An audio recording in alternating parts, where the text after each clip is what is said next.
Encrypted app, next generation secured Messenger, element x, VPN, dark web, special code, একেবারে চূড়ান্ত গোপনীয়তা, যাতে ঘুণাক্ষরেও কেউ কিছু টের না পায়।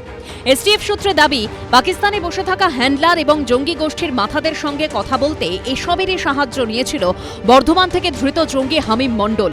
ধৃতদের থেকে বাজেয়াপ্ত ডিজিটাল এভিডেন্স খতিয়ে দেখে এমনটাই জানা গেছে, ধৃত জঙ্গি হামিম মণ্ডল এবং তার বান্ধবী অর্পিতা সরকার যে পাকিস্তানের ভাট্টি জঙ্গি গোষ্ঠীর সদস্য, সেটা এক প্রকার নিশ্চিত তদন্তকারীরা। তারা জানতে পেরেছেন, সম্প্রতি পাক হ্যান্ডলারদের তরফে হামিমের বান্ধবী অর্পিতা সরকারকে একটি নির্দিষ্ট অ্যাপ ব্যবহার করতে বলা হয়েছিল। এক্ষেত্রে উঠে আসছে এলিমেন্ট এক্সের মতো অ্যাপের নাম। এনক্রিপশন হচ্ছে আমি যে কথা বলছি আরেকজনের সঙ্গে, সেইটা মাঝখানে কেউ ইন্টারসেপ্ট করতে পারবে না। কোনো গভর্নমেন্ট এজেন্সি হোক বা ল এনফোর্সমেন্ট হোক, আমার যে চ্যাট বা আমার ছবি সেইগুলো কিন্তু সোশ্যাল মিডিয়ার কাছেও থাকতে পারে, কিন্তু যদি এনক্রিপ্টেড অবস্থায় থাকে তাহলে তারাও কিন্তু সেটার মানে বার করতে পারে না। 2023 সালে নিরাপত্তার স্বার্থে বেশ কিছু অ্যাপ ব্যান করে দেয় ভারত সরকার। তার মধ্যে অন্যতম ছিল এই এলিমেন্ট এক্স। এই অ্যাপে নজরদারি করা কার্যত খুবই কঠিন। প্রত্যেক ইউজারের নিজস্ব ইউনিক আইডি থাকে এই অ্যাপে।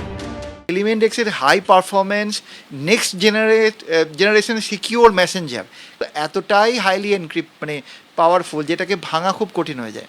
অনেক ক্ষেত্রে ইন্ডিয়াতে এদের কোনো নোডাল নেই, এরা ইন্ডিয়ান লকে মেনে চলে না। যখন ইনভেস্টিগেশন পারপাসে দরকার পড়বে, আইপি থেকে আরম্ভ করে কোনো রকম ডেটা চাইলে এদেরকে ট্রেস আউট করা যাবে না।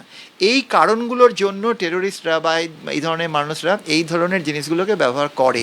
তদন্তে সামনে এসেছে সিক্রেট কোড 333-র প্রসঙ্গ।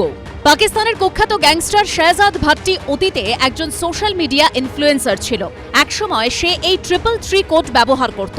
আর এসটিএফ সূত্রে দাবি, এলিমেন্ট এক্স অ্যাপে হামিম মণ্ডলের আইডি ছিল আননোন গানম্যান 333:matrix.org। ফলে ধৃত হামিম এবং তার বান্ধবী যে শাহজাদ ভাট্টি গ্যাংয়ের সক্রিয় সদস্য, তা নিয়ে এক প্রকার নিশ্চিত তদন্তকারীরা। পাঞ্জাব, হরিয়ানা, উত্তরপ্রদেশ, দিল্লি, অসম সহ বিভিন্ন জায়গা থেকেই ভাট্টি গ্যাংয়ের সদস্যরা এর আগে গ্রেপ্তার হয়েছে।